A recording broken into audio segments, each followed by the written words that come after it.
Je déclare la réunion du 27 mars ouverte. Je n'ai pas reçu d'excusés, mais les chefs de groupe en ont peut-être. Monsieur Bastin. Bastin et Ouiri.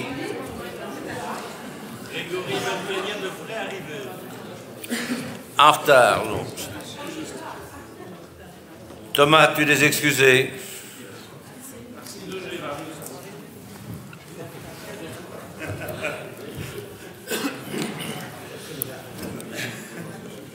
Oui. En retard. OK.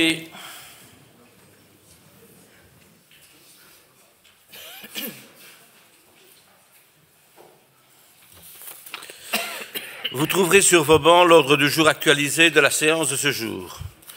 Je vous rappelle que nos travaux de ce jour portent sur les réponses du Collège provincial aux interventions sur les rapports d'activité 2024. Le point 1 de l'ordre du jour actualisé, lecture du résumé du procès-verbal de la réunion du 24 mars 2025. Je donne la parole à Madame la Première Secrétaire pour la lecture de ce résumé. Bien, bonjour tout le monde. Donc, le résumé du procès-verbal de la réunion du Conseil provincial du 24 mars 2025. Il ne marche pas le micro, je m'en doutais bien. Maintenant, je vais m'approcher de toi. La réunion est présidée par M. Jean-Claude Jadot, assisté de M. Jean-Denis Lejeune et de moi-même. La séance est ouverte à 16h40.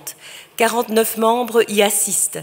Monsieur le directeur général provincial assiste à la séance. L'Assemblée entend une communication de Monsieur le Président. Madame la Première Secrétaire donne lecture du résumé du procès-verbal de la réunion du 20 février 2025. L'Assemblée entend la réponse du Collège provincial à la question d'actualité reprise sous le document 24-25 A08. L'Assemblée adopte à l'unanimité les documents 24-25 120 à 127, 24-25 129 à 152, 24-25 154 à 157, 24-25 à 165 à 167, 24-25 169, 24-25 171 à 173 et les documents 24-25 176 à 179. L'Assemblée adopte les documents 24, 25, 118 et 119, 24, 25, 128, 24, 25, 153, 24, 25, 158 à 164, 24, 25, 168 et 170 et les documents 24, 25, 174 et 175. Le Conseil provincial prend connaissance des rapports d'activité 2024 concernant les sports, la culture, les sanctions administratives communales, l'agriculture et la ruralité, la transition numérique.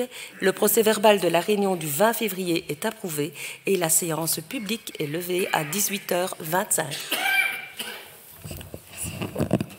Je vous remercie, Madame la Première Secrétaire. L'approbation du procès-verbal interviendra en fin de réunion. Point 2 de l'ordre du jour, le document RA-01, rapport d'activité 2024 concernant les relations avec les territoires, les villes et les communes. J'invite d'abord Monsieur le député provincial Luc Lejeune à la tribune pour répondre aux interventions qui relèvent de ses compétences.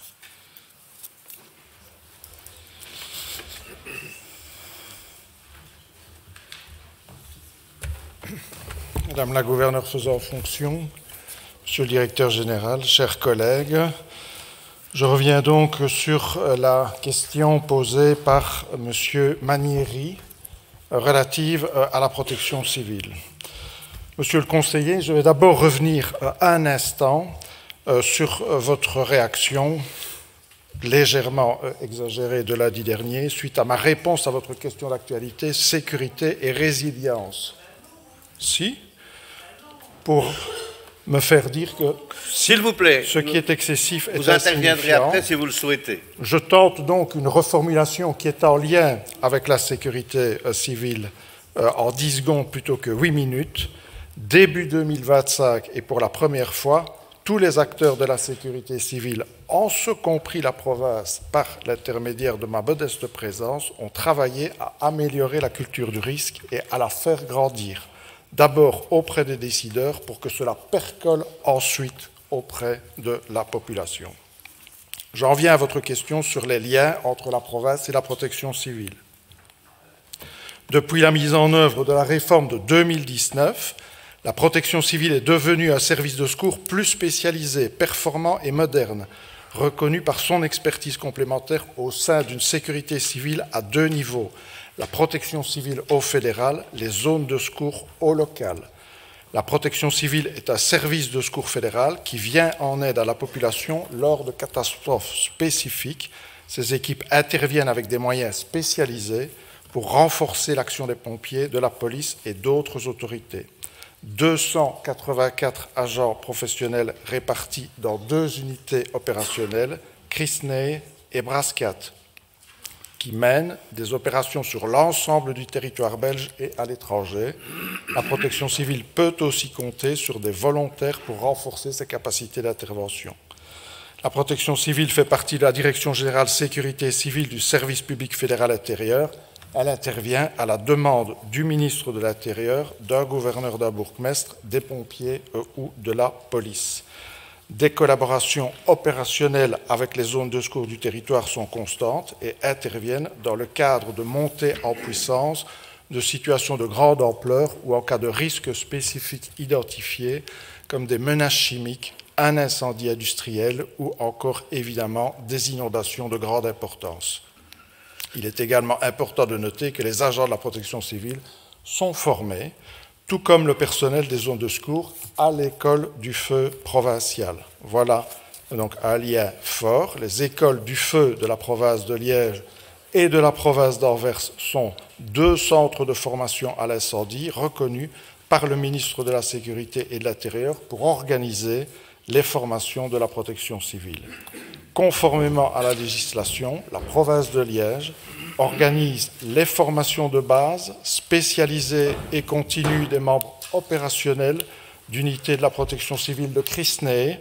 Plusieurs formations sont également développées pour les cadres dirigeants en gestion de crise interdisciplinaire. La province de Liège, pouvoir organisateur, développe ainsi sa volonté de tendre des ponts dans l'organisation générale de la sécurité civile. Je vous remercie. Je vous remercie, monsieur le député provincial. Quelqu'un souhaite-t-il intervenir?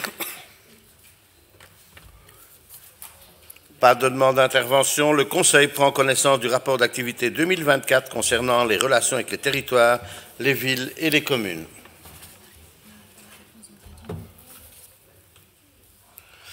J'invite M. André Denis avant à la tribune pour répondre aux interventions qui relèvent de ses compétences.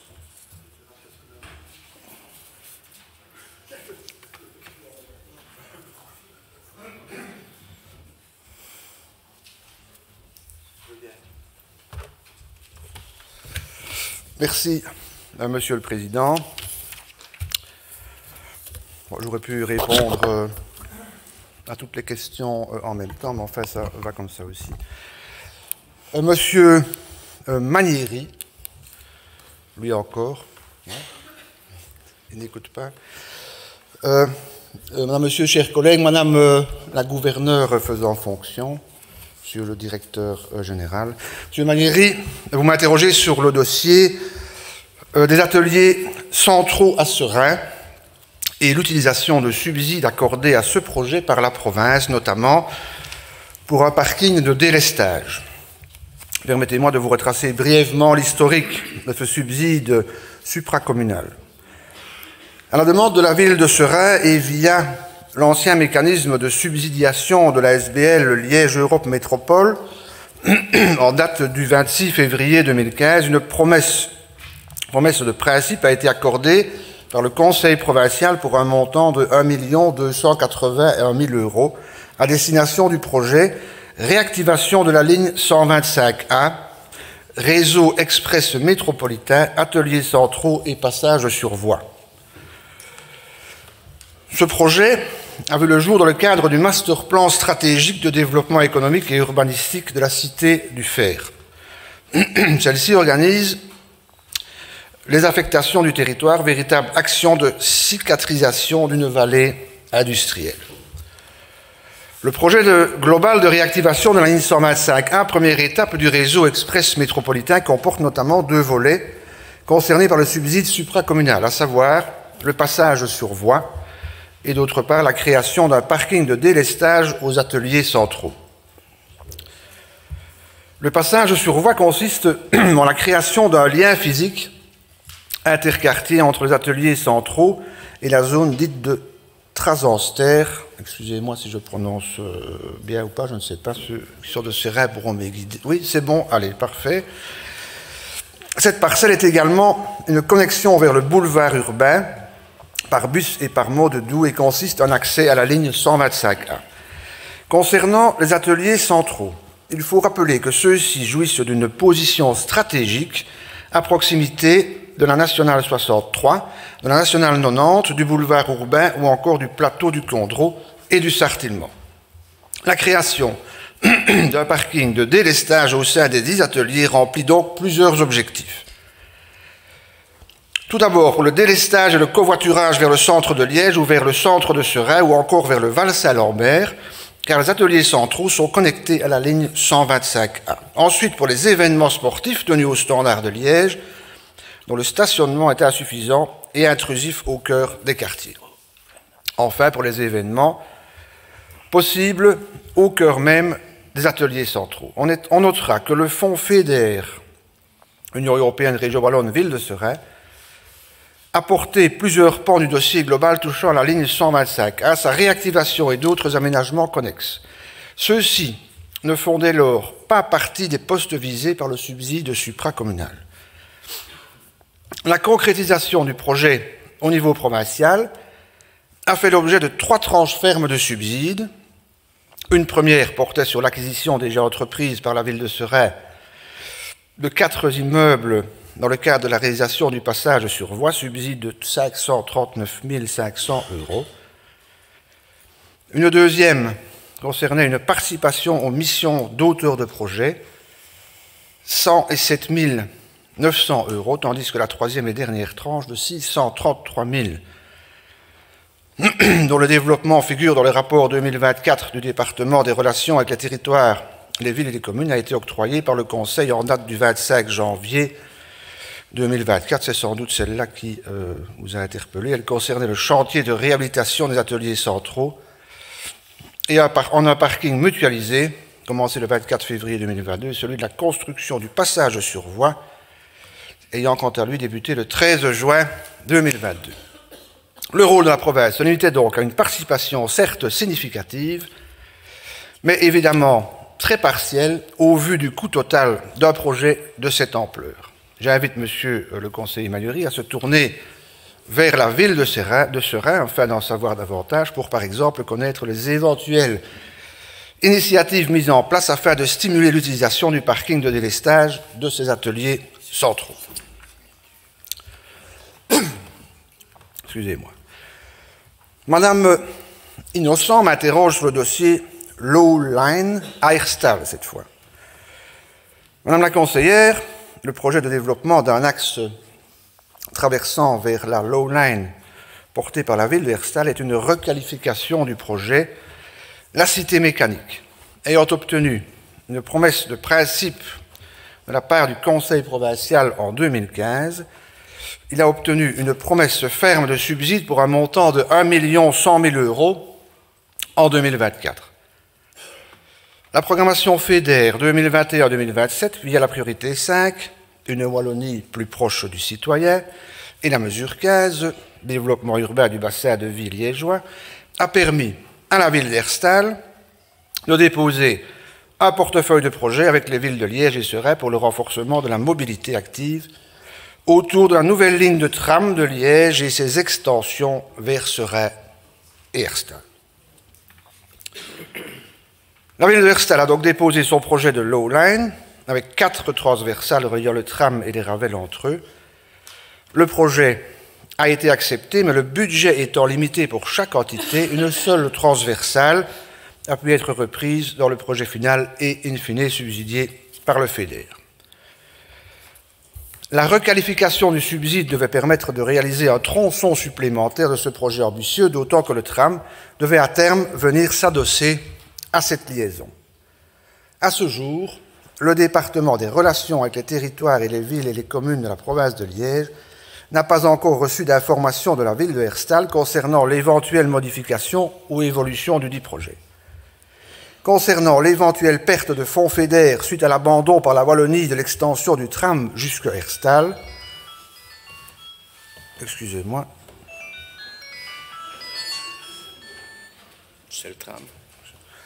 Je vous invite, donc, concernant l'éventuelle perte de fonds FEDER suite à l'abandon par la Wallonie de l'extension du tram jusqu'à Herstal, je vous invite, Madame la conseillère, à prendre contact avec la ville de Herstal afin qu'elle puisse vous éclairer sur la question.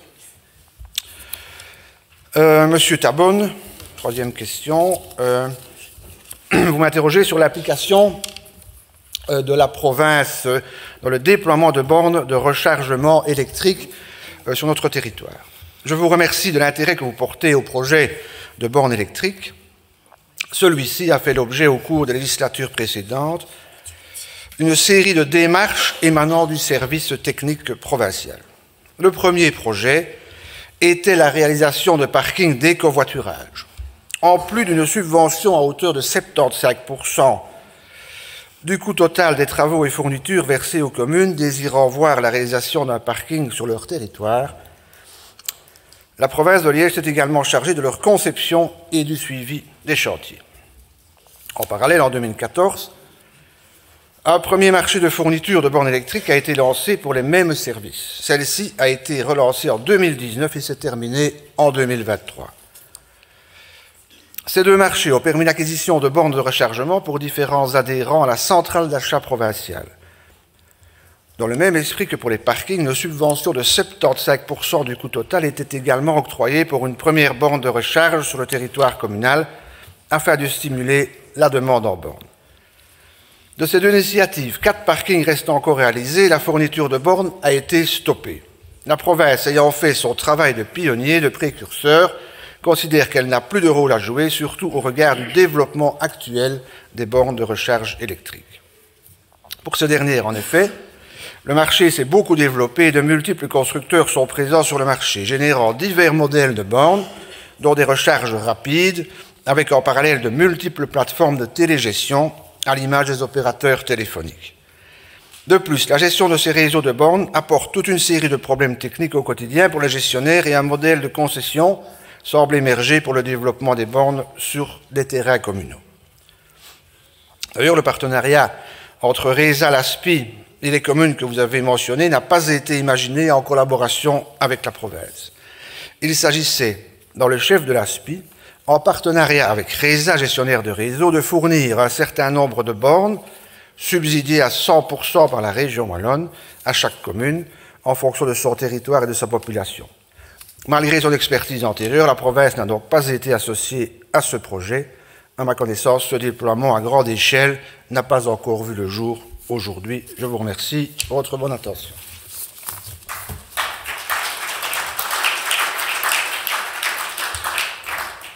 Quelqu'un souhaite-t-il intervenir? Pas de demande d'intervention, donc nous prenons connaissance du rapport d'activité 2024. Point 3 de l'ordre du jour, le rapport BAR 02, rapport d'activité 2024 concernant l'enseignement et la formation. J'invite Madame la députée provinciale présidente Cathy Firquet à la tribune pour répondre aux interventions qui relèvent de ses compétences.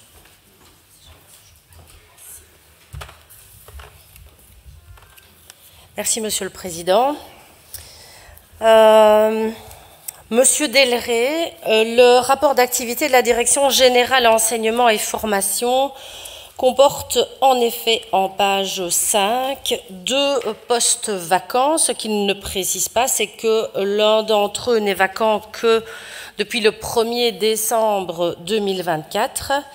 Une vacance qui ne reflète donc pas l'ensemble de l'année 2024, mais bien un 12e de celle-ci. La DGEF aurait dû le mentionner, je vous le concède. Pour votre complète information, ces 2 postes sont des postes d'inspecteurs. Pour un des 2, la procédure de remplacement est initiée depuis une dizaine de jours et devrait aboutir dans les semaines qui viennent.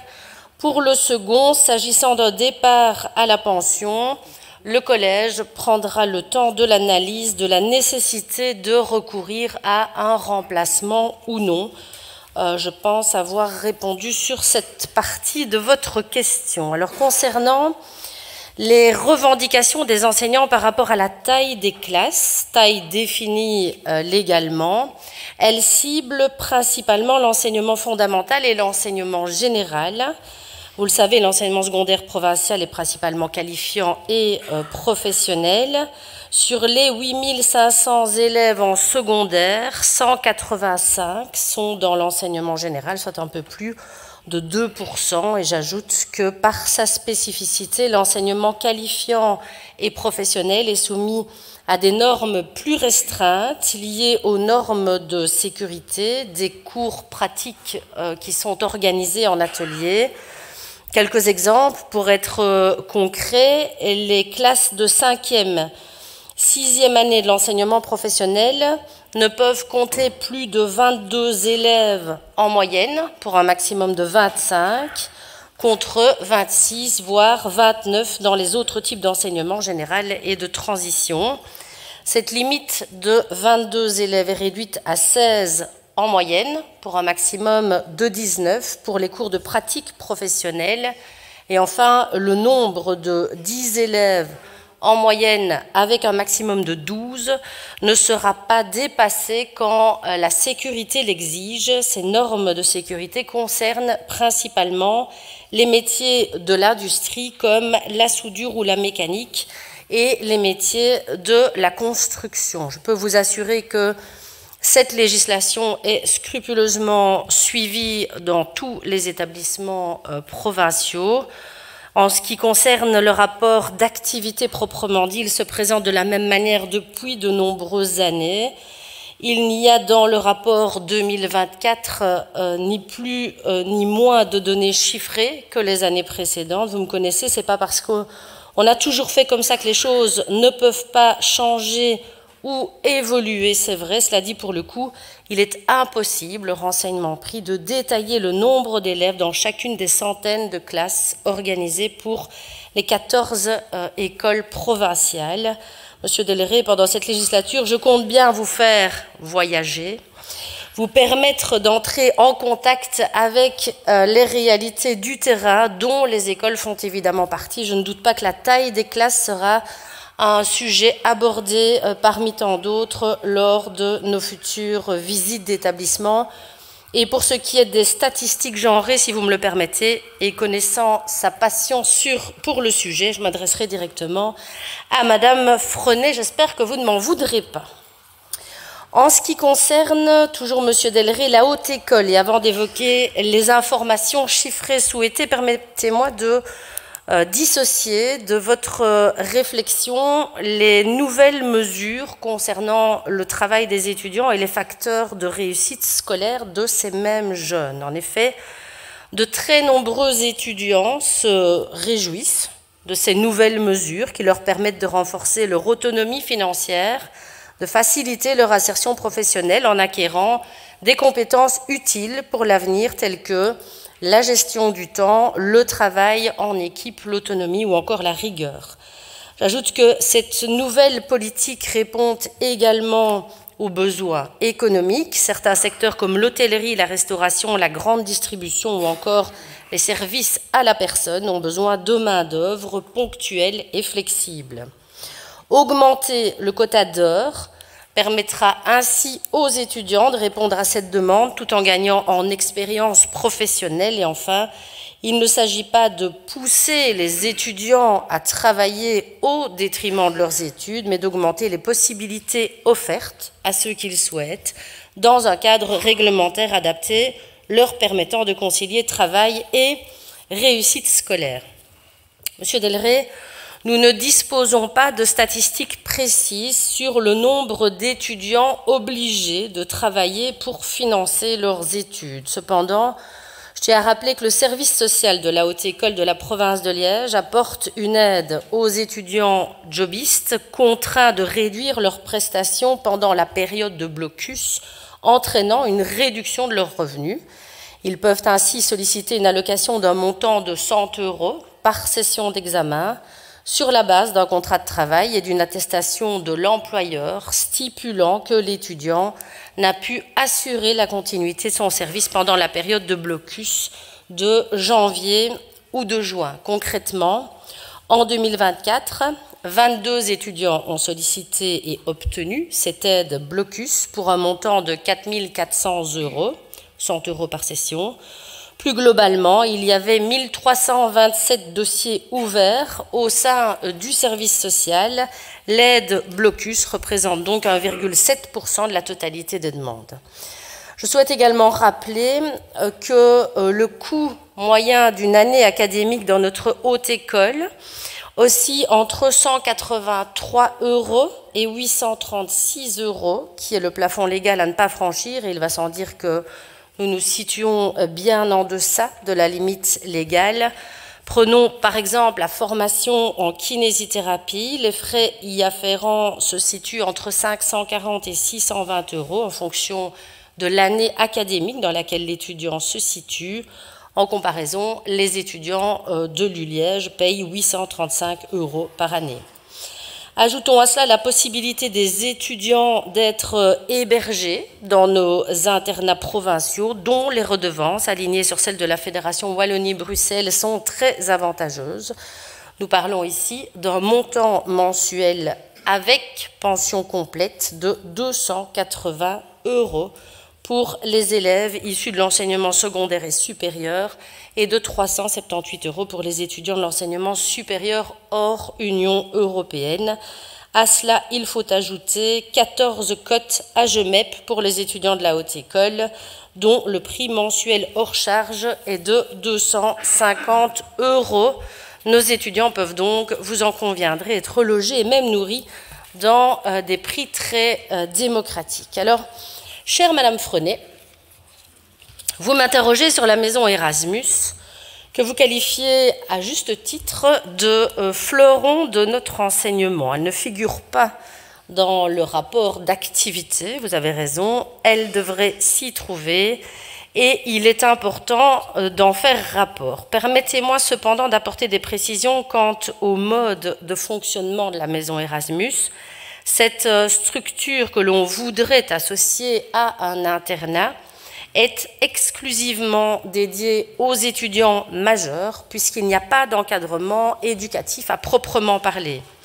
Le bâtiment compte 35 chambres et sa fonction première est, comme son nom l'indique, d'offrir un logement aux étudiants d'échange provenant de nos partenaires internationaux. Nous avons pu mettre en place un système de collaboration win-win avec eux. La priorité d'attribution des chambres est donnée aux étudiants en provenance de pays hors Europe, ce qui permet de faciliter les démarches liées à l'obtention des visas, mais aussi de renforcer la diversité internationale des résidents. De plus, une attention particulière est portée au partenariat dans le cadre des projets internationaux portés par la haute école lors de l'attribution des chambres. Les étudiants, pour pouvoir bénéficier d'une chambre, doivent être en règle administrativement et pédagogiquement. Ça implique que les étudiants aient un contrat d'études validé avec des choix de cours confirmés. Une fois ces conditions remplies, ils peuvent prétendre à un logement dans la maison Erasmus. 2 vagues d'arrivées sont organisées chaque année. La première en septembre pour l'année académique complète ou le premier quadrimestre et la seconde en février pour le second quadrimestre. À chaque arrivée, outre les activités d'accueil proposées, une réunion d'information est organisée impliquant à la fois le service technique et le bureau des relations internationales pour fournir aux étudiants toutes les informations essentielles concernant leur logement et leur séjour. Dès lors, ce fonctionnement limite quelque peu le mélange des publics, comme vous l'exprimez. Cependant, il faut noter que lorsque des chambres sont disponibles pendant les vacances scolaires et quand les internats provinciaux sont fermés, nous offrons la possibilité d'accueillir des étudiants du supérieur qui doivent poursuivre leurs cours en période de fermeture de leur propre internat.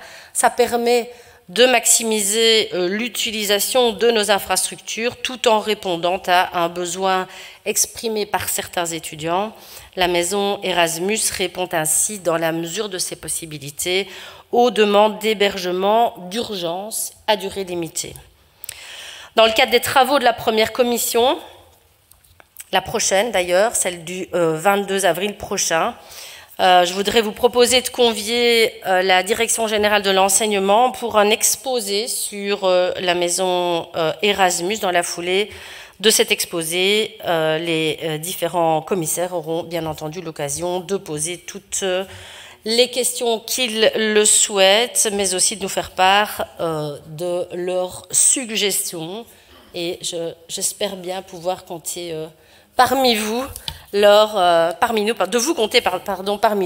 de cette commission, même si je sais que vous n'êtes pas commissaire de la première commission. Enfin, Madame Frenet, chère Muriel, je tenais à vous faire une confidence. En ce début de législature, n'ayant plus le social dans mes compétences, j'ai eu la faiblesse de penser que les statistiques genrées ne seraient plus un sujet omniprésent dans le cadre des travaux de ma commission. J'avais sous-estimé votre ténacité en la matière. Là où je vous rejoins, c'est que ces statistiques peuvent être éclairantes pour repérer ou pas les inégalités et lutter ainsi contre les disparités ou pas par la mise en place d'actions spécifiques.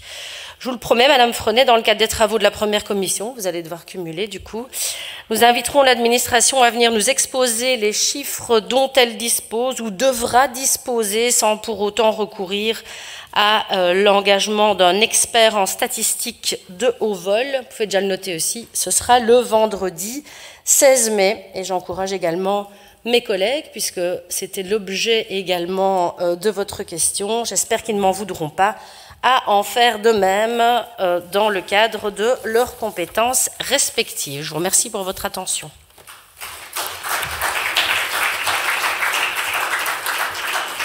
Je vous remercie, Madame la députée provinciale présidente. Quelqu'un souhaite-t-il intervenir?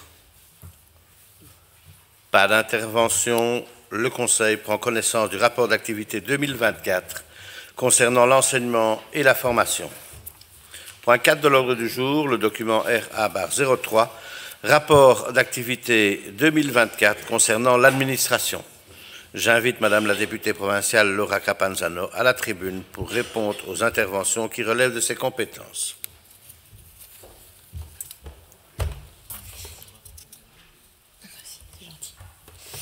Merci, Monsieur le Président, Mesdames, Messieurs, chers collègues.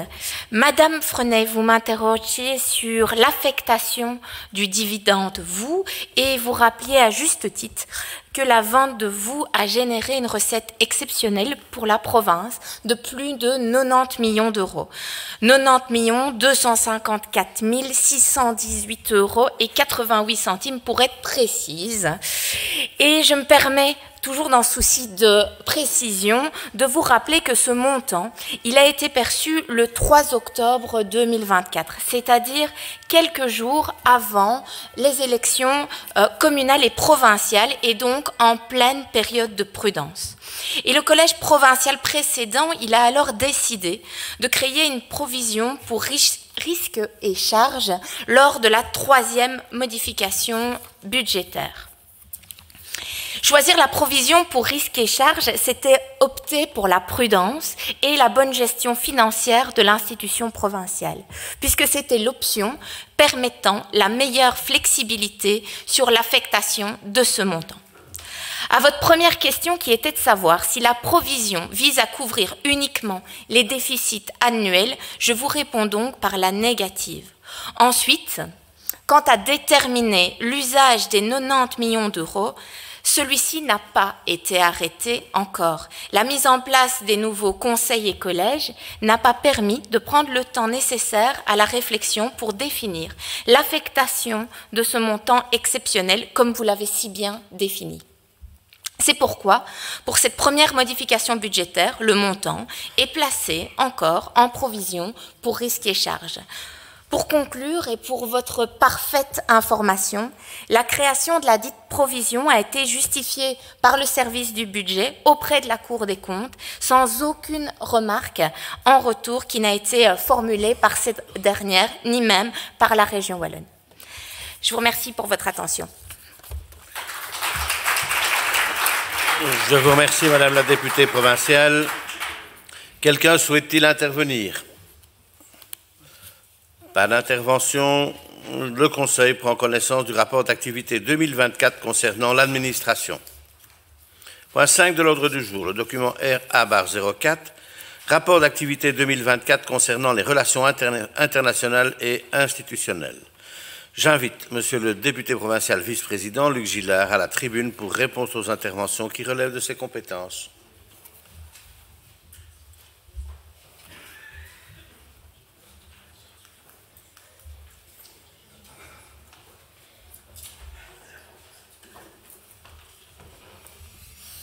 Merci Monsieur le Président. Oui, je veux bien. Merci Alain.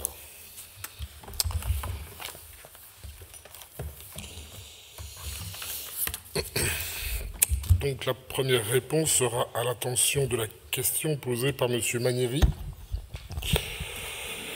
Donc il nous dit que le document reprend une liste de subsides avec une diminution culturelle en grande partie. Les subsides culturels sont repris dans le rapport d'activité concernant ce secteur. Qu'est-ce qui différencie l'octroi de subsides dans le domaine relations internationales et institutionnelles du domaine culturel? Alors, monsieur le conseiller, vous souhaitez savoir ce qui différencie l'octroi. Pour comprendre cette distinction, telle qu'elle figurait au budget 2024 et figure actuellement au budget 2025, il faut en revenir à l'évolution ancienne et récente de nos différents départements, mais aussi à certains prescrits légaux et techniques. Vous étiez là lors de la mandature précédente. Jusqu'en 2019, il existait au sein de la Direction générale des sports, du tourisme et de la culture un département dédicacé à la gestion des collaborations provinciales à l'organisation de grands événements. À titre d'exemple, ce département avait en charge les collaborations provinciales relatives au Tour de France, à la Fèche wallonne, à Liège-Bastogne-Liège, au Festival du film policier, au Festival de comédie, aux Fêtes de Wallonie, au Septennal de Huy, etc. Et ces interventions étaient sur le plan budgétaire, comme le prévoit la nouvelle comptabilité provinciale, repris sous la rubrique budgétaire 763, un peu de technique, hein, culture, loisirs et fêtes, en domaine fonctionnel 762, sous l'intitulé Grands événements. Comme vous le constatez, certaines de ces organisations revêtaient également d'autres dimensions que la seule particularité d'être un grand événement. Manifestations culturelles, sportives ou encore événements visant à promouvoir notre patrimoine et notre folklore. C'est d'ailleurs pour cette raison que les services du protocole et des grands événements étaient les chevilles ouvrières des collaborations provinciales à ces événements, en bonne intelligence avec les départements fonctionnels pouvant être concernés. Comme toute institution publique, la province de Liège évolue et adapte ses organisations internes, ses moyens humains et financiers, ainsi que sa gestion à l'évolution des besoins qu'elle est amenée à rencontrer. C'est ainsi qu'au cours des réflexions menées par le précédent collège, quant au recentrage des missions provinciales et à la réorganisation des moyens permettant d'assumer une plus grande implication dans le financement des zones de secours, dès 2020, la fin d'un service spécifiquement dédicacé à la gestion des grands événements, avec réinternalisation du personnel et des moyens financiers au sein du service du protocole, a été décidée. Et en 2023, les services du protocole et des relations extérieures ont été rassemblés au sein de la Direction des relations internationales et institutionnelles. Là encore, les moyens humains et financiers ont été centralisés pour cette fois sous la fonction budgétaire 151, relations extérieures et internationales. Et alors ? Et lors de ces réorganisations, par souci de clarté pour votre Assemblée, le Collège a d'ailleurs souhaité centraliser sur des articles nominatifs les interventions qui étaient parfois consenties à charge des divers départements.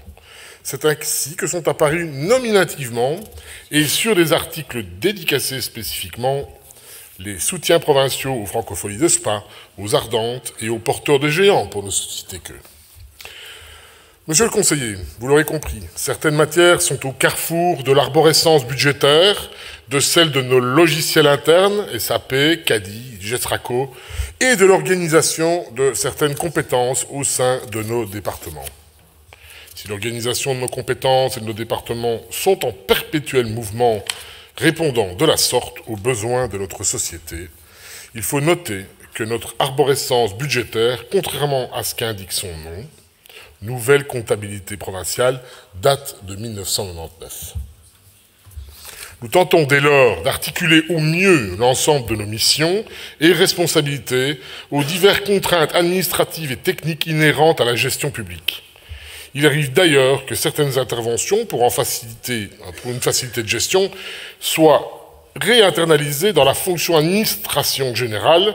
Je pense ici singulièrement au soutien provincial en matière de location de chapiteaux.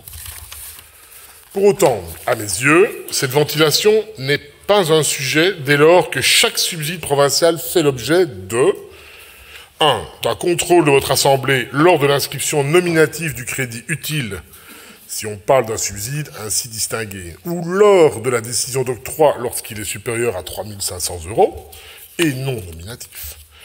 D'un contrôle de la Cour des comptes lors de son examen de nos finances à chaque rendez-vous budgétaire, budget initial, modification budgétaire, compte, ou lors de contrôles inopinés. Troisièmement, d'un contrôle de nos départements qui ne manque pas, le cas échéant, de préciser si l'objet de la demande est en lien avec la fonction budgétaire, mais surtout les missions de notre institution assumées par le département saisi de la demande. Enfin, et surtout, dès lors que le soutien provincial s'organise efficacement et dans l'intérêt de nos concitoyens. Pour conclure, je vous informe qu'à la faveur d'un prochain rendez-vous budgétaire, certains des crédits repris actuellement dans l'arborescence du DRI fassent l'objet d'une nouvelle adaptation et soient reprises dans d'autres départements selon l'évolution de nos compétences et de leur organisation au sein de nos départements. Je vous remercie. Je vous remercie, monsieur le député provincial président. Nous allons tout d'abord... Y a-t-il des interventions par rapport à ce rapport? Non. Donc le Conseil prend connaissance du rapport d'activité 2024 concernant les relations internationales et institutionnelles. Point 6 de l'ordre du jour, rapport d'activité 2024 concernant le tourisme. J'invite donc monsieur Luc Gillard à poursuivre son exposé.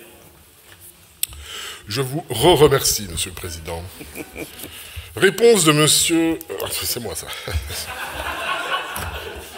Et c'est aux questions de Mme Frenet et de Mme Innocent, relatives au Trail Center, à la navette fluviale et à Blenheim.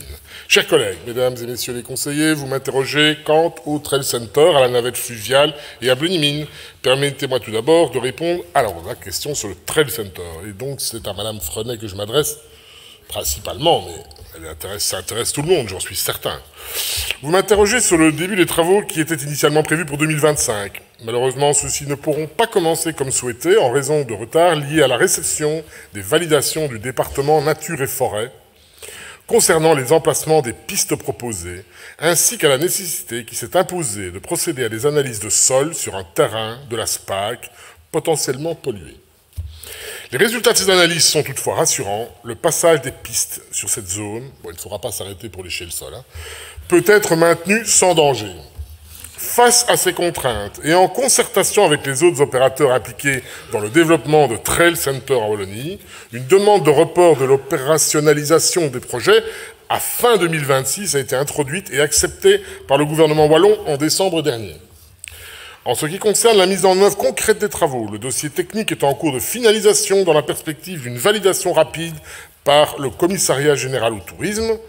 La publication du marché de travaux est prévue pour la fin du premier semestre 2025. Je m'y engage avec ma collègue à y veiller. Son attribution pour fin 2025, afin que les travaux puissent se dérouler courant 2026. S'agissant de l'entretien, de la promotion et de l'animation du Trail Center, après son inauguration, plusieurs dispositifs sont envisagés. Pour l'entretien, une collaboration est prévue entre le secteur associatif VTT, notamment les ASBL Endure-Ourt, VTT Liège-Chaudfontaine, Nature Trails et l'école VTT Patrick Maas. le département Nature et Forêt, ainsi que les propriétaires des parcelles concernées. Le secteur associatif s'est engagé à intervenir bénévolement. Par ailleurs, la FTPL va élargir ce dispositif grâce à un logiciel de gestion déjà utilisé pour les réseaux Point Nœud et qui permet d'animer une communauté de vérificateurs bénévoles chargés de la surveillance et de l'entretien régulier des pistes. Sur le plan de la promotion, une stratégie de communication est en phase d'élaboration entre la FTPL et les services provinciaux de la communication. Elle sera adaptée au nouveau calendrier du projet et mobilisera les canaux de la province ainsi que les applications et réseaux sociaux prisés des vététistes. Les maisons du tourisme concernées seront également sollicitées pour soutenir cet effort de promotion. Bien entendu, les opérateurs touristiques, notamment les hébergements situés à proximité du site, en particulier ceux labellisés « Bienvenue Vélo », seront associés à cette communication. Quant à l'animation, bien que conformément au règlement de subvention, l'accès au Trail Center soit gratuit, des activités payantes telles que des formations ou des stages pourront être organisées, par exemple, par l'école VTT Patrick Maas ou d'autres ASBL partenaires à ce stade. Aucune compétition n'est prévue, mais cette possibilité pourra être explorée à l'avenir. J'en viens à présent aux questions de Madame Innocent. Madame la conseillère, vous m'interrogez sur la baisse de fréquentation enregistrée à Blenny-Mines depuis 2022 et vous me demandez si cela a des répercussions sur la situation financière de l'ASBL.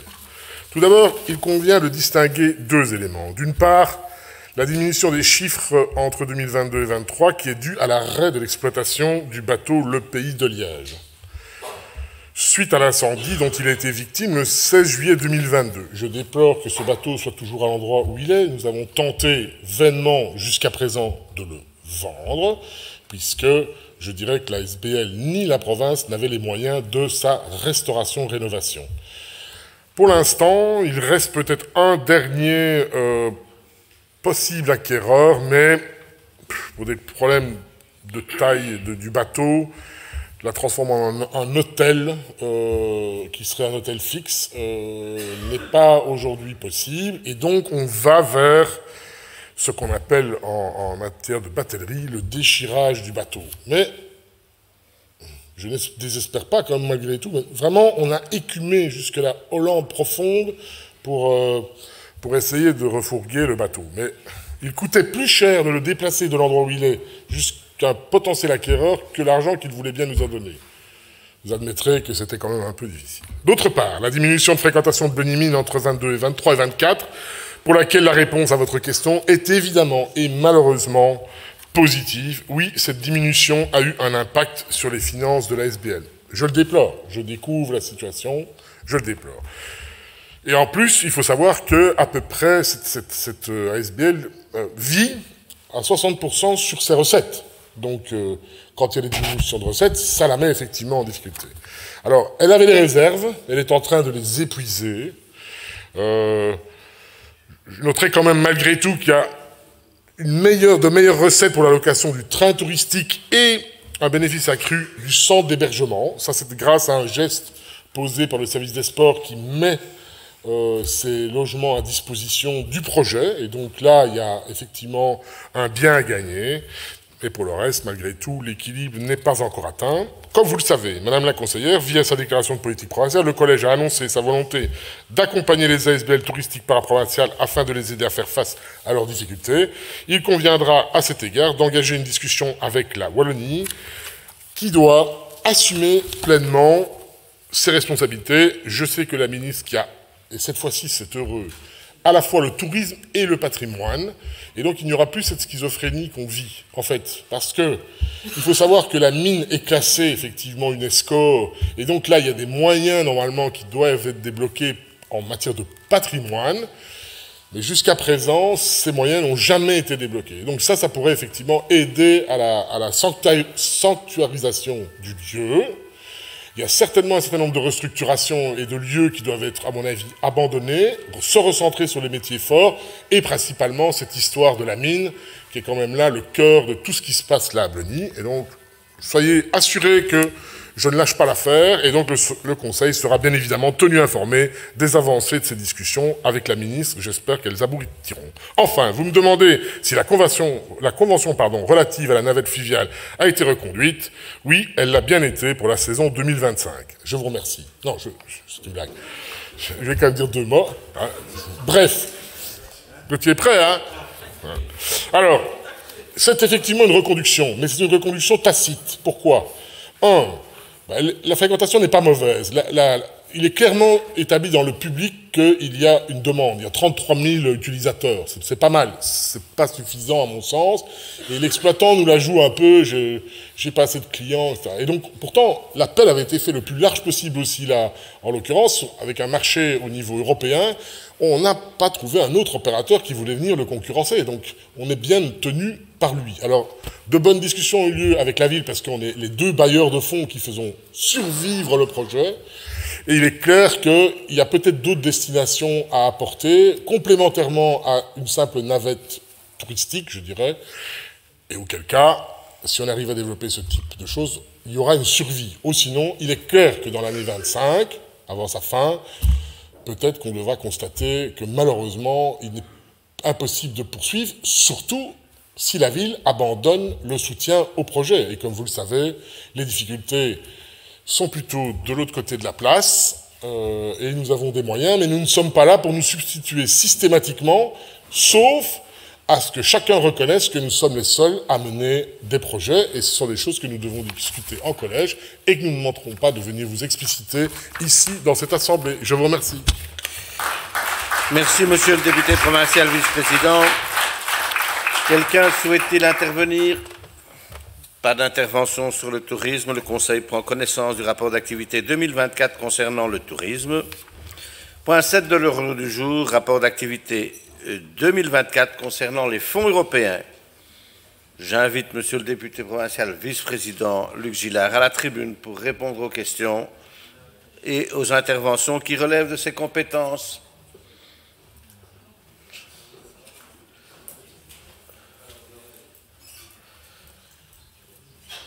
Ça va, Luc, tu trouves?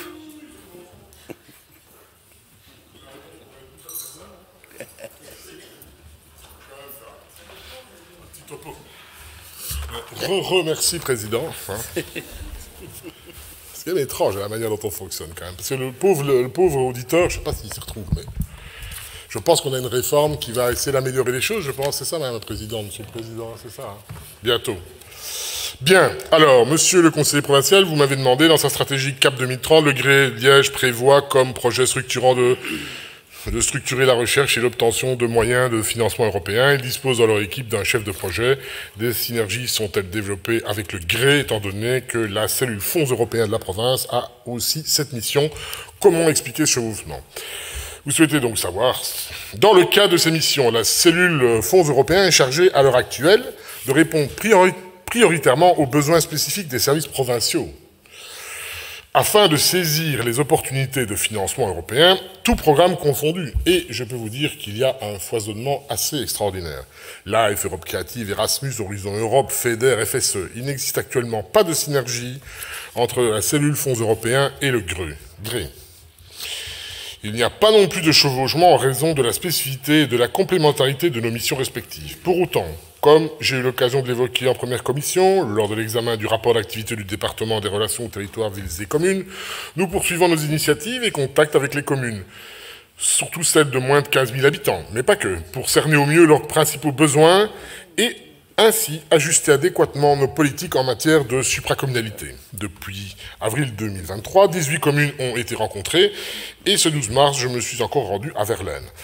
La rédaction et le suivi d'appels à projets figurent parmi les principales difficultés rencontrées par ces petites communes, tout comme la gestion des marchés publics et le manque de moyens humains à compétences spécifiques, architectes, ingénieurs, informaticiens, juristes. Et parmi les missions provinciales qu'il nous appartient de redéfinir, il convient bien évidemment de veiller à cette juste complémentarité, permettre aux nécessaires politiques supracommunales de s'exercer au niveau de structuration le plus efficient. Monsieur le conseiller, j'ai l'intime conviction que c'est bien à l'échelon provincial que ce type de soutien peut être le plus pertinent. Je n'ai Pas cette conviction par simple provincialisme, mais bien parce que cette problématique dépasse celle de la métropole liégeoise et qu'un tel soutien appelle une structuration territoriale plus large que celle du bassin liégeois. C'est d'ailleurs dans cet état d'esprit qu'en septembre 2023, le précédent collège avait proposé au Conseil provincial de se manifester dans le cadre de l'initiative du GRE Liège 4 2030. Si vous vous en souvenez, cette démarche visait à rappeler l'expertise des services provinciaux en matière de soutien aux communes et de politique supracommunale, mais aussi la légitimité démocratique de notre Assemblée qui lui confère une représentativité citoyenne territoriale utile à cette structuration. En se manifestant de la sorte, les autorités provinciales avaient réitéré leur détermination à soutenir les initiatives locales et donc l'intérêt de les associer à des initiatives telles que Liège Cap 2030. Alors, vous me demandez si effectivement nous en avons discuté. Oui, nous avons sollicité.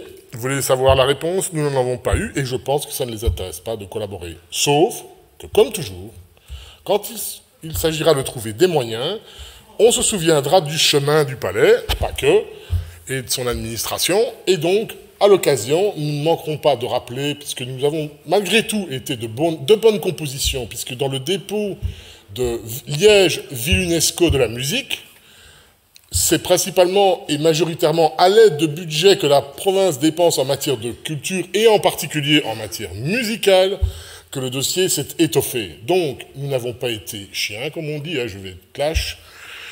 Mais par contre, nous ne manquerons pas, et comme je l'ai dit, à toutes les étapes de cette construction de candidature, rappeler que nous n'étions pas simplement destinés à être au balcon, et que donc, s'il devait s'engager d'autres éléments, cette fois-ci, nous les monnayerons. Je ne manquerai pas de revenir vers vous pour vous en faire part et connaissance. Je vous remercie. Merci, monsieur le député provincial vice-président. Des interventions? Personne ne souhaite intervenir. Le Conseil prend connaissance du rapport d'activité 2024 concernant les fonds européens. Point 8 de l'ordre du jour, le document RA10, rapport d'activité 2024 concernant la santé et les affaires sociales. J'invite monsieur le député provincial Luc Lejeune à la tribune pour répondre aux interventions qui relèvent de ses compétences.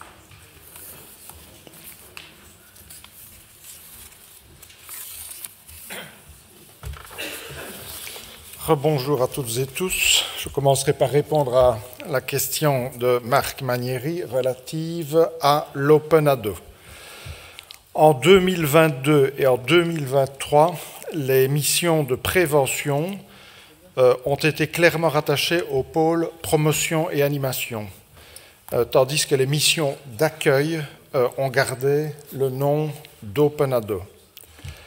En 2024, deuxième étape, les missions d'accueil Open-ADO ont reçu un nouveau cadre pour répondre à l'évolution du système de traitement des problématiques de santé mentale, dont voici les deux points clés. Un, une approche de proximité, sortir du cadre traditionnel de la consultation pour aller directement à la rencontre des populations vulnérables.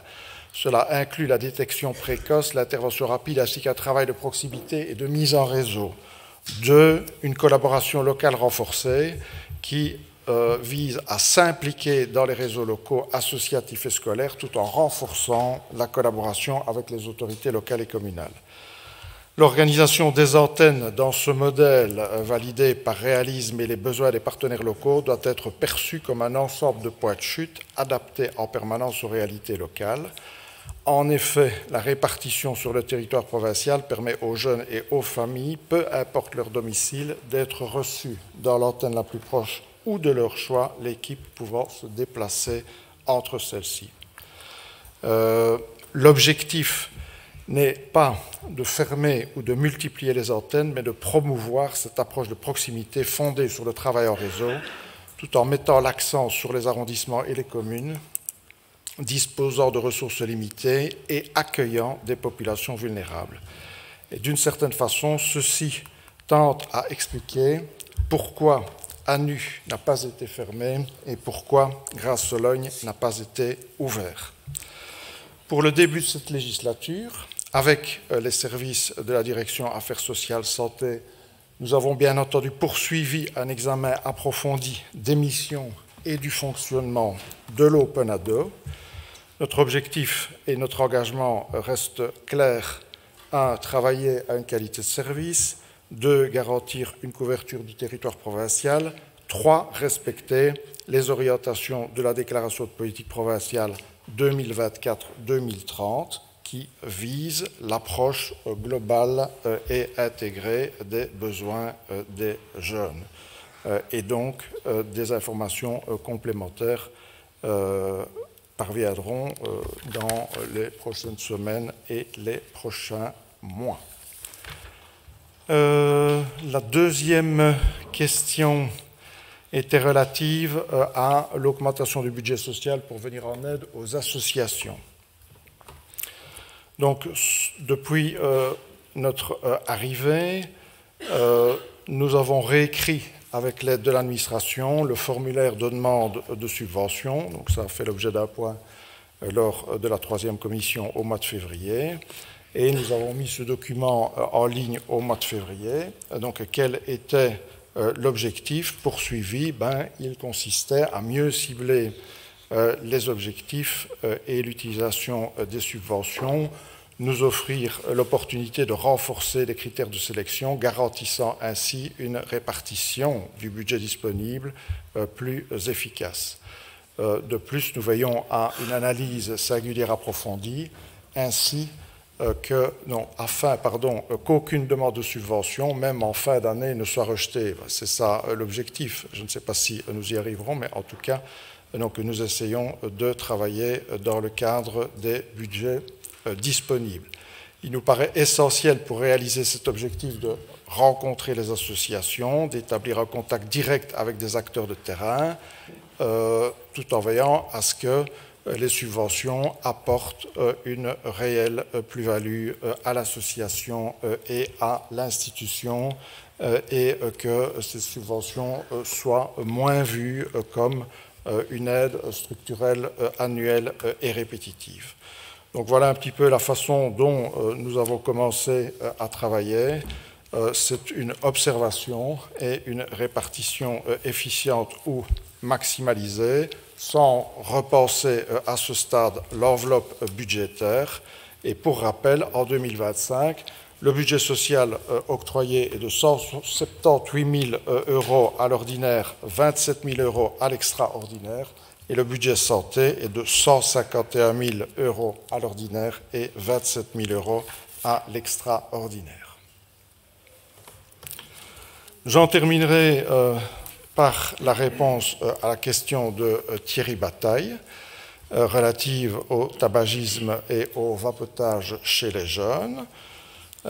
Monsieur le conseiller, cher Thierry, la direction donc Santé Affaires sociales mène des actions de sensibilisation dans les écoles à travers son programme Be Cool at School, abordant les risques liés à la cigarette et aux nouveaux produits du tabac comme les puffs. En milieu festif, Liège Province Festive, une campagne de réduction des risques intègre également cette thématique. Les ateliers visent à déconstruire les idées reçues en fournissant aux jeunes des informations claires et adaptées à leur langage. Lorsque cela est possible, le pôle promotion et animation favorise la promotion par les pairs afin de rendre les messages plus accessibles et plus impactants. En plus de ça, des collaborations ponctuelles viennent renforcer ces initiatives. Par exemple, et c'est cette semaine, lors du festival Images et Santé, le pôle promotion et animation a proposé une conférence intitulée « Je ne fume pas, je vapote ». De même, le plan de 5 jours mené en partenariat avec le CHR Citadelle s'inscrit dans cette dynamique. À cela s'ajoute encore le fait qu'en décembre dernier, le gouvernement wallon a approuvé 10 subventions majeures pour 1 215 000 € en vue de renforcer la prévention auprès des jeunes face aux nouveaux produits du tabac.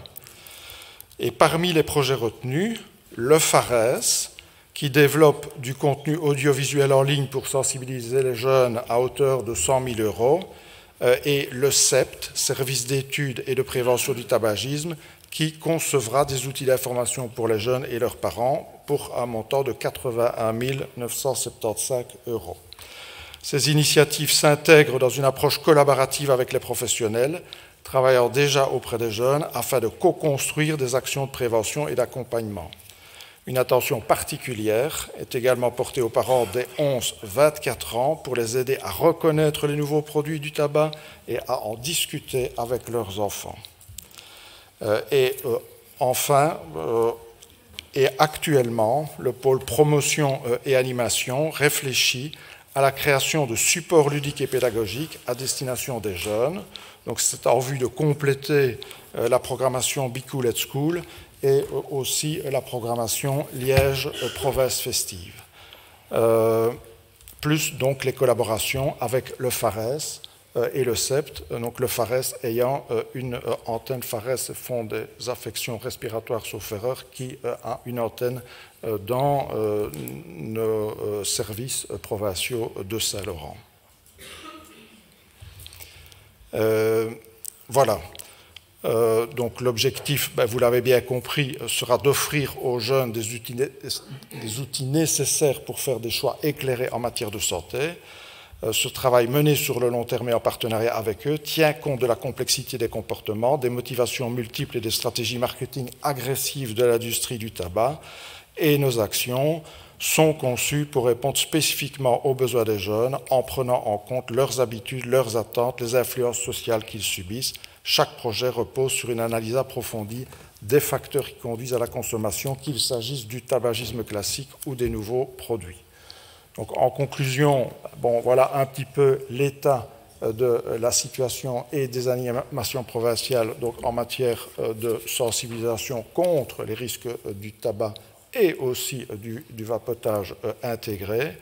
Mais nous nous tenons à votre disposition au niveau des services provinciaux pour, par votre intermédiaire, puisque je pense que vous l'aviez suggéré, rencontrer et continuer de réfléchir avec des spécialistes en matière de tabac et être certain d'être au plus près de l'efficacité par rapport aux actions que nous menons. Je vous remercie. Je vous remercie.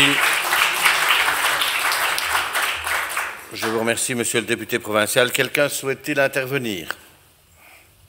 Monsieur Bataille.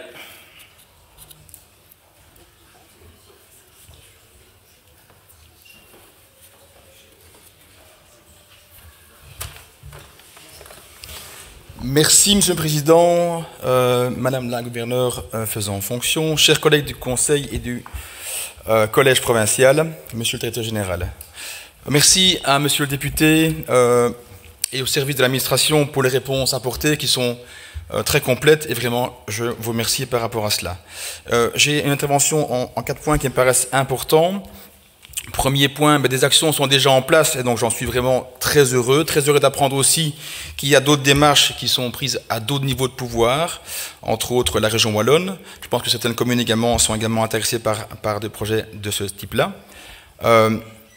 Hasard du calendrier, j'ai vu dans mon campus ce jour dans les couloirs une affiche province de Liège avec le plan de 5 jours qui est annoncé du 19 au 23 mai 2025, téléphone 04 279 20 00 si jamais quelqu'un nous écoute et nous regarde via le réseau YouTube.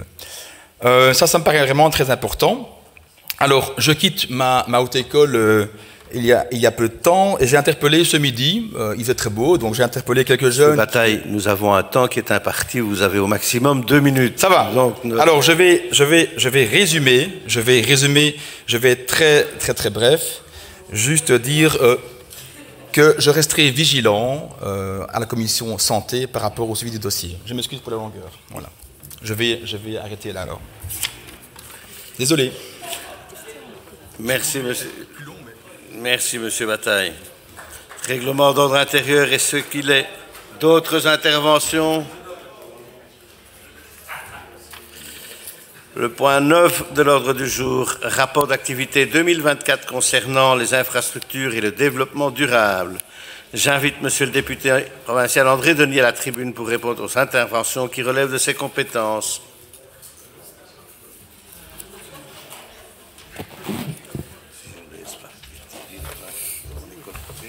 Merci. Merci, Monsieur le Président, Monsieur le Directeur général provincial, Madame la gouverneure ou gouverneuse faisant fonction, Madame Frenay m'éclairera sur le bon usage. Chers collègues, Madame Leponce m'interpelle sur la gestion des cours d'eau. Madame la conseillère, votre question et ses sous-questions montrent un intérêt tout à fait légitime et pertinent par rapport à l'importance d'une bonne gestion des cours d'eau de deuxième catégorie, ceux dont nous avons la charge. Tout d'abord, il convient de souligner que la déclaration de politique provinciale portée par le Collège va tout à fait dans le même sens. Ces questions sur la préparation face aux défis climatiques à venir sont des préoccupations que nous portons depuis plusieurs années, et particulièrement depuis les inondations de 2021 et 2024. Je vais donc m'attacher à répondre aux différents points que vous soulevez. D'abord, aujourd'hui, il n'existe pas à proprement parler de cartographie des interventions.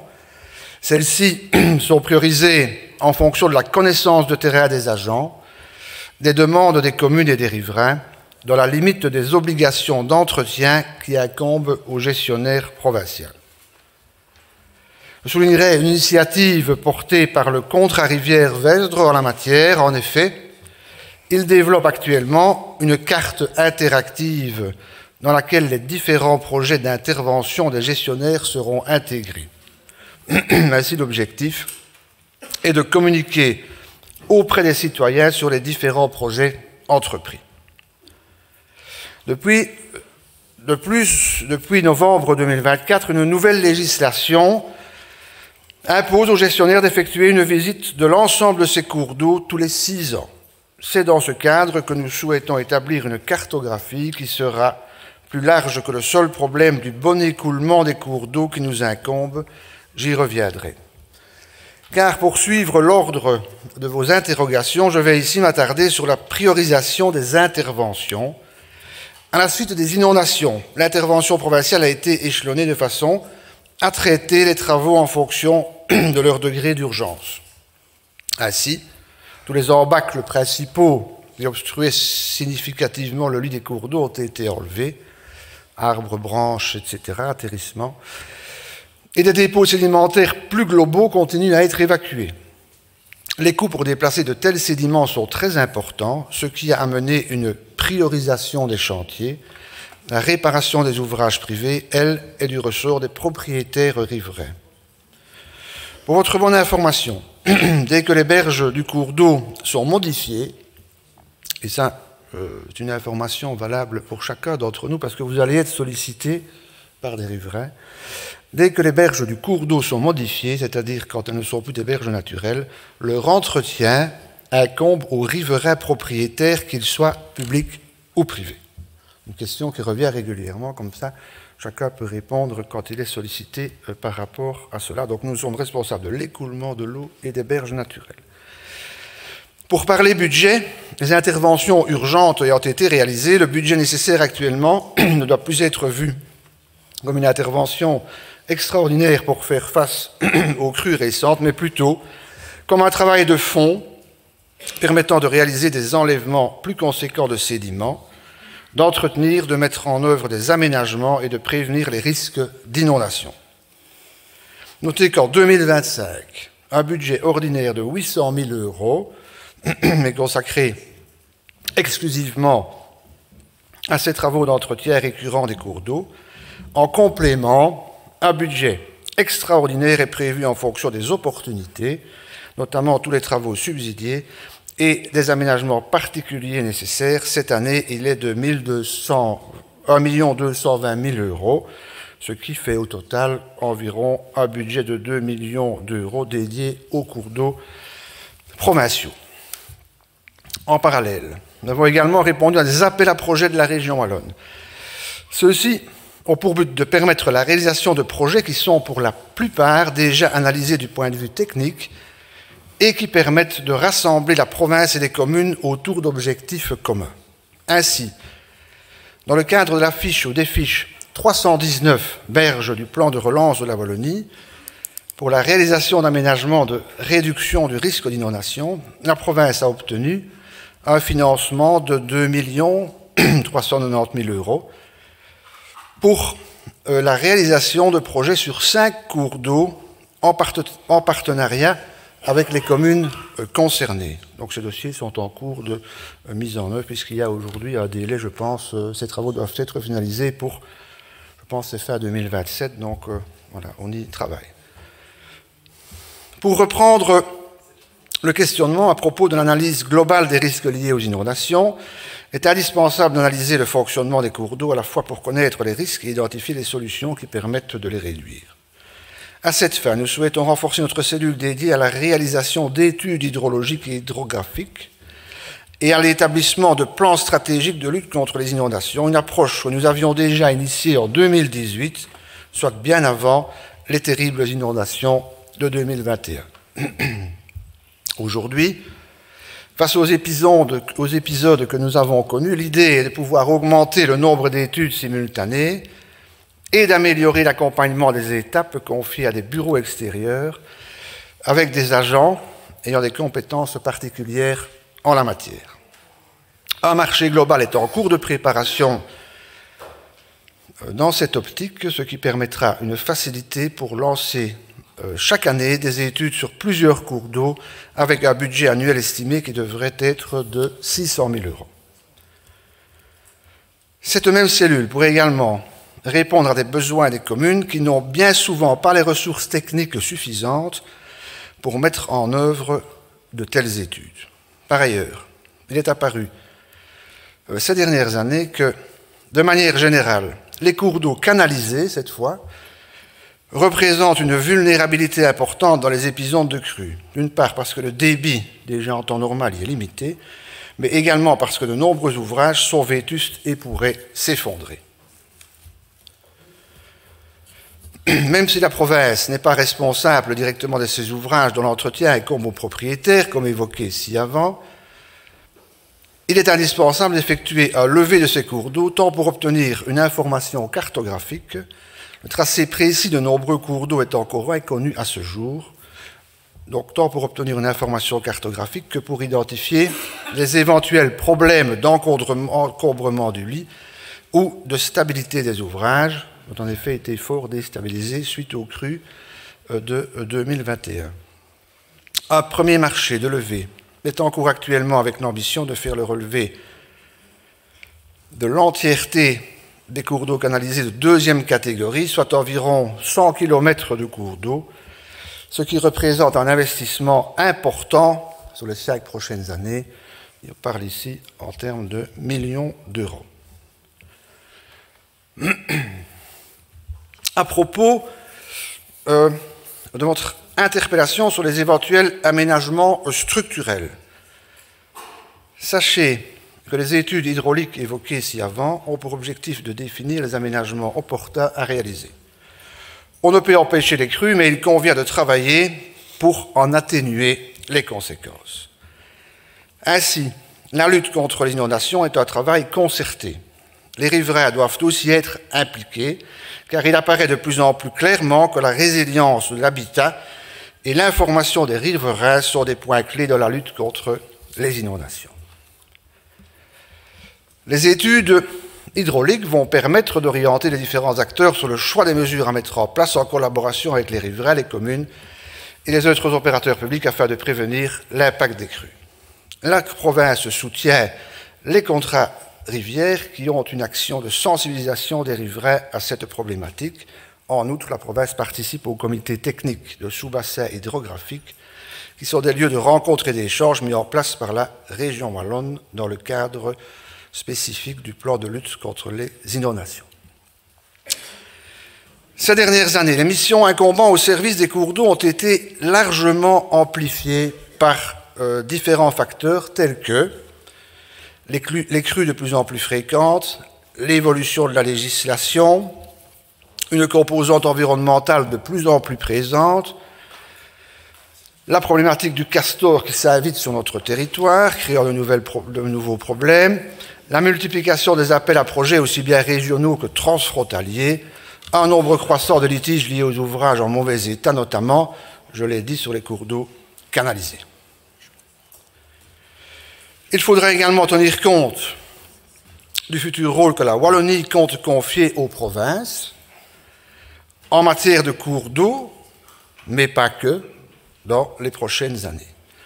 Face à ces réalités, pour terminer avec les moyens humains et matériels sur lesquels votre attention se portait également, nous souhaitons renforcer le service des cours d'eau à travers la recherche de nouvelles compétences, tant en interne qu'en externe, puisque ces profils externes ne sont pas évidents à trouver.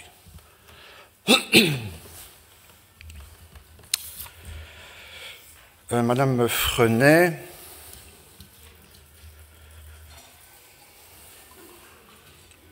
oui, Madame Frenay, oui, voilà, oui, je me doutais bien que vous étiez par là.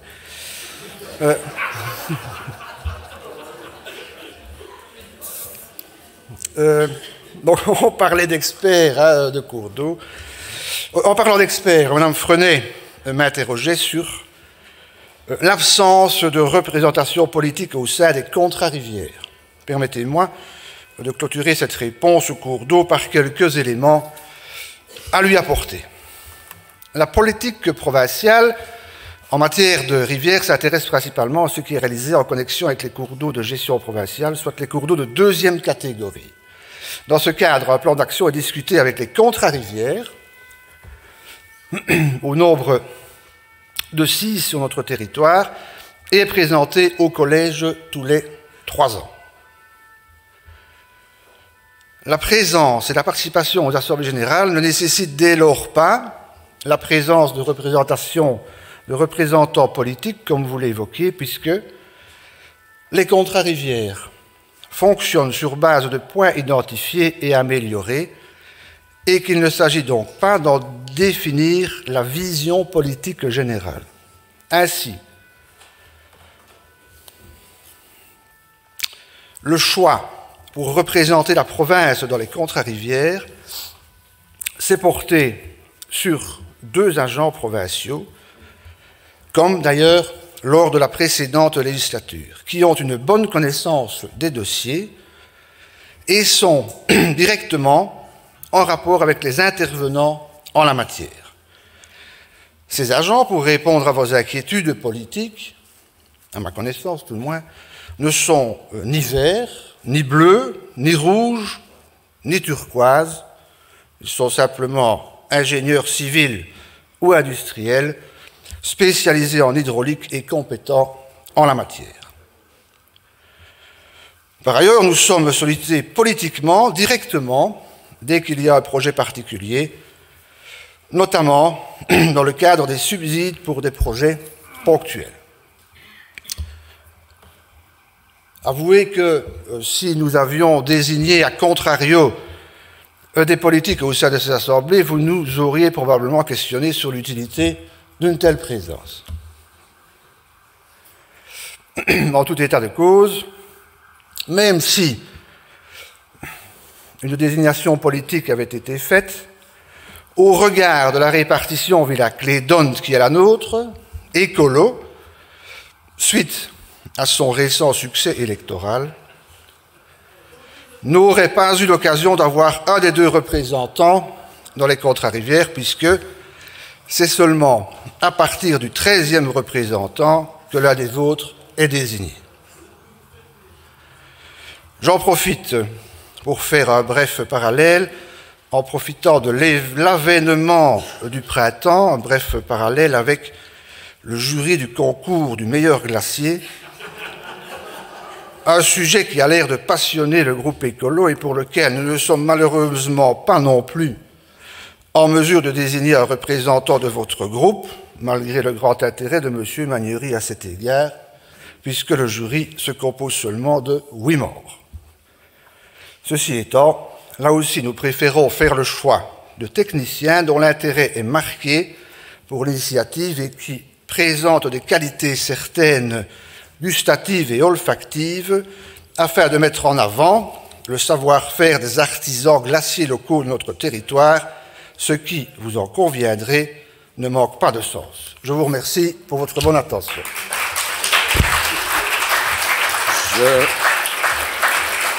Je vous remercie, monsieur le député provincial. Quelqu'un souhaite-t-il intervenir? Monsieur Magnery, monsieur Robins, monsieur Degey, madame Leponce.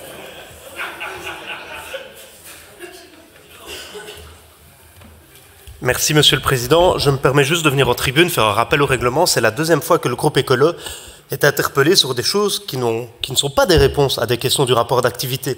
Alors on veut bien aussi venir chaque fois refaire la discussion après, mais c'est pas très fair-play.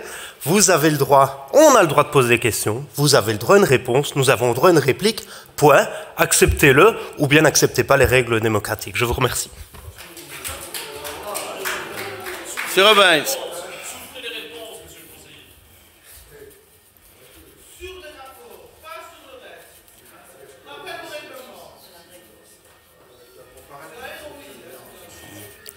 Monsieur Robins. Je vous remercie, Monsieur le Président, mes chers collègues, Monsieur le député.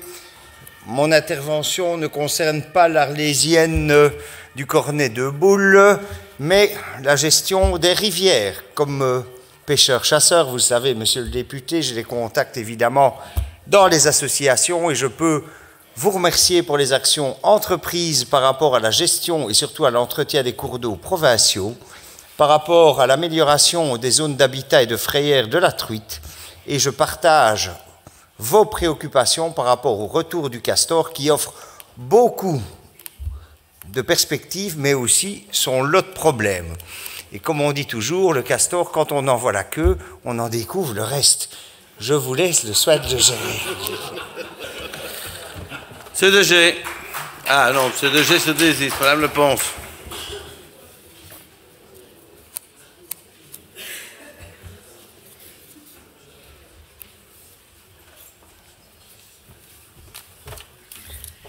Merci, Monsieur le Président. Merci, Monsieur le député, pour vos réponses très complètes, qui, comme je l'espérais, nous rassurent quant à l'avenir, évidemment, même s'il reste des constats quand même d'un travail colossal devant nous. Je résumerai votre intervention et vos réponses en 4 verbes.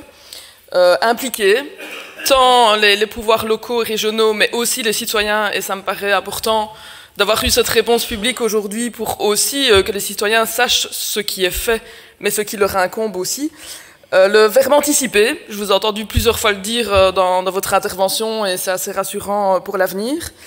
Le verbe renforcer, puisque vous n'avez pas hésité à dire que les services et moyens devraient être aussi renforcés pour justement pallier aux risques futurs liés à la crise climatique. Et enfin, le verbe agir, et je me réjouis qu'une cartographie soit en cours de réalisation et amenée à évoluer. On sait que l'urbanisation croissante ou parfois différente amène les cours d'eau à prendre de nouvelles voies, de nouvelles déviations et de nouveaux chemins, et donc ce sera important d'avoir une cartographie qui évolue avec le temps. Et donc je vous remercie pour vos actions, pour vos réponses, et nous ne manquerons pas de vous soutenir et de continuer à participer constructivement à l'ensemble des actions. Je vous remercie. Merci Madame la conseillère. Plus d'interventions.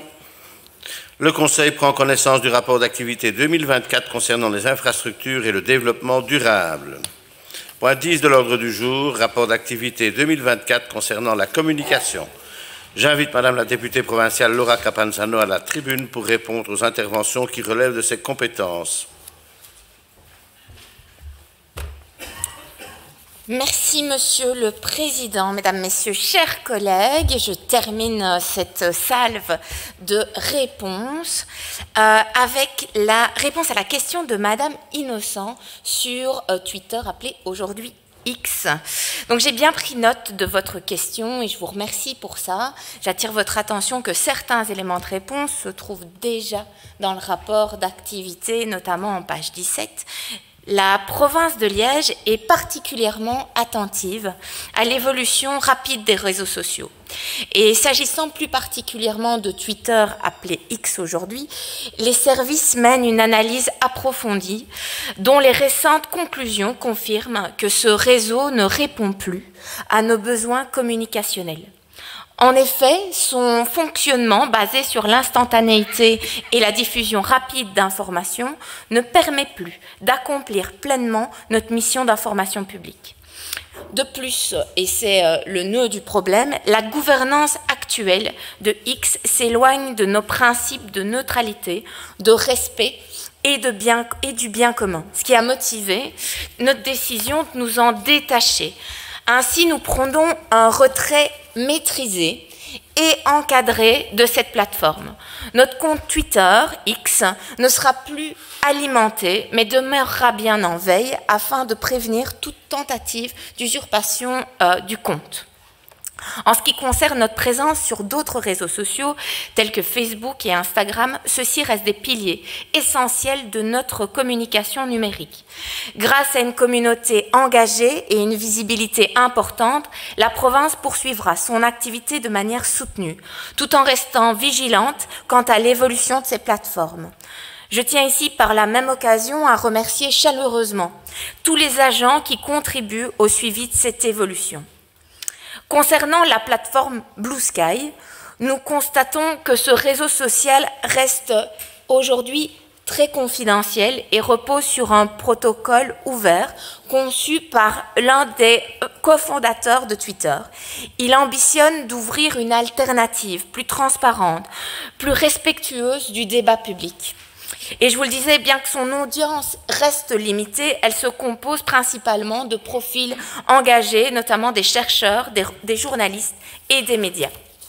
Dans une logique d'anticipation, et afin de ne pas dépendre exclusivement des plateformes de Meta, la province lancera prochainement, à titre expérimental, un compte Blue Sky. Notre priorité demeure inchangée, offrir à nos concitoyens une information claire, accessible et fidèle aux valeurs qui fondent notre institution, tout en nous adaptant aux évolutions incessantes du paysage numérique. La communication, c'est bien plus qu'un simple vecteur d'information. Ça constitue une vitrine précieuse, reflétant l'engagement et la dynamique de notre action publique. À ce titre, elle doit être pensée avec exigence, alliant rigueur du contenu et pertinence des supports, afin de garantir une interaction constructive et une visibilité à la hauteur des ambitions de notre province. Merci pour votre question. Je vous remercie, Madame la députée provinciale. Quelqu'un souhaite-t-il intervenir? Pas d'autres interventions. Le Conseil prend connaissance du rapport d'activité 2024 concernant la communication. Point 11 de l'ordre du jour. Approbation du procès-verbal de la séance du 24 mars 2025. Aucune réclamation n'ayant été déposée en ce qui concerne la rédaction du procès-verbal de notre dernière réunion, je le déclare approuvé et déclare close la séance publique de ce jour. La prochaine séance ordinaire du Conseil provincial aura lieu le jeudi 24 avril à 16h30. Je vous remercie. Bonne fin de journée.